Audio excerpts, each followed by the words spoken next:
Asia मंडी में मौजूद हैं। अगर बात करें तो ख़रीदार क्योंकि काफ़ी हद तक यहाँ नज़र नहीं आ रहे, क्योंकि एक तो रेट से जो बड़े जानवर हैं छोटे जानवर उनके रेट्स काफ़ी हाई रखे गए। इस दफ़ा मंडी की जो जगह है वो भी तब्दील की गई, जिसकी वजह से शहरियों को मुश्किलात का सामना है। क्योंकि पार्किंग एक जगह रखी गई और काफ़ी दूर इलाके में ये मंडी लगाई गई है। इस हवाले से आज हमारे साथ व्यापारी भी मौजूद हैं, क्योंकि इनका काफ़ी लॉस हो रहा है यहाँ पर। इनसे बात करते हैं क्या मुश्किलात है और कौन से इंतजाम थे जो इस दफ़ा नहीं किए गए, जो किए जाने चाहिए थे ताकि गाहक यहाँ पर आता, लेकिन इस दफ़ा गाहक यहाँ पर नहीं आ सका। क्या मुश्किलात हैं आपको? अस्सलाम वालेकुम। हमें बहुत सारे मसले चल रहे हैं इस मंडी में। गर्दो गुबार बहुत ज़्यादा है सबसे पहले, और पर्ची का बहुत ज़्यादा जो है ना इशू चल रहा है। अभी भी मैं एंटर हुआ हूँ 780 रुपये दे के एक बकरा लेके आया हूँ।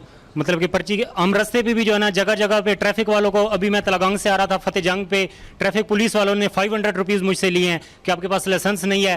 कैंडली लाइसेंस मेरा जो है ना उसमें ऑफिस में पड़ा था, चलान ऑफिस में। जी बिल्कुल, यहाँ पर अगर पर्ची पर जो रेट दिया गया है छोटे बकरे का, अगर एंट्री फीस है तो वो 250 रुपया लिखी हुई है, लेकिन लिया 780 रुपया लिया जा रहा है। ठेकेदार हमारे साथ मौजूद है, उनसे बात करते हैं क्या वजूहत हैं, क्यों गरीब आवाम को, व्यापारियों को क्यों लूटा जा रहा है, इसकी आखिर वजह क्या है?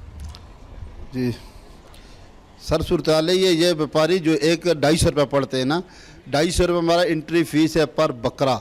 उसके बाद हमने 143 रुपये जो गवर्नमेंट का वो लिस्ट है उसमें ये जो हमारा वो रेट है 143 रुपये पर yard square foot open space हम दे रहे हैं। जो हमारे मुकम्मल पैसे बनते हैं हमने डिवाइड कर को उससे कम पैसे 100 रुपये कम ले रहे हैं एक बकरे का। अच्छा ये बताइएगा, पानी का काफ़ी ज़्यादा यहाँ पर इशू आ रहा है। सिक्योरिटी को अगर देखा जाए, सिक्योरिटी इंतजामात यहाँ पर खातिर खानी है, पार्किंग कितने दूर बनाई गई है, खरीदार यहाँ पर नहीं आ रहा, व्यापारियों को गो के नुकसान हो रहा है, इसकी क्या वजह है और इसे किस तरह आप बेहतर बनाएंगे?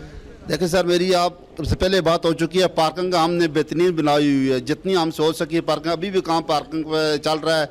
उसके बाद हमने रोडें बहुत खुली बनाई जिसके साइडों पे गाड़ी पार्क हो सकती है। उसके अलावा हमने आगे भी पार्किंग बनाई हुई है, अभी भी काम लगा हुआ है। तो मोहम्मद उवैस, आप अपडेट कर रहे थे, आपका शुक्रिया।